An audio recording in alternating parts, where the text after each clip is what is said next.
Hello guys, કેમ છો બધા? જો આજે હું આવી ગઈ છું જુનાગઢથી વડોદરાને સાતમ આઠમ હતી એટલે થેપલા પૂરી અને લાડવા લઈ આવવાનું તો ભૂલાય જ નહીં. પછી થોડોક સામાન મૂકીને અમે નીકળી ગયા એક ફોટોશૂટ માટે અને ઘરે આવીને જોયું તો કોઈ ક્યારનો દરવાજો જ નહોતો ખોલતો અને અમે એકબીજાના મોઢા જોતા હતા, ક્રિષ્ના, ભૂમિકા અને હું. One eternity later. થોડી વાર થઈ ત્યાં દરવાજો ખુલી ગયો અને અમે લાગી ગયા અમારા કામ પર. હજી તો કામ કરવાનું ચાલુ જ કર્યું હતું ને એટલી વારમાં તો ભૂમિકા જુઓ. પાર્ટ ઓફ જોક ગાઈસ, અમે મસ્ત અમારું કામ કરતા હતા, હસી મજાક કરતા હતા અને સાથોસાથ કામ પણ ચાલુ હતું. અને આ જુઓ, આને તો શું મજા આવતી હોય. પછી અમે અમારી જાતે થોડાક નવા સ્ટીકર બનાવીને અમારું ડેકોરેશન પૂરું કર્યું અને ફાઇનલી અમારું કામ પણ પૂરું થઈ ગયું.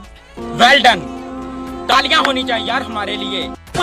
લાસ્ટમાં બેબી સાગર માટેના ફોટોસ ક્લિક કર્યા, વિડીયો લીધા અને અમે ત્યાંથી નીકળી ગયા. તો મળશું બીજા વિડીયોમાં, ત્યાં સુધી બાય બાય.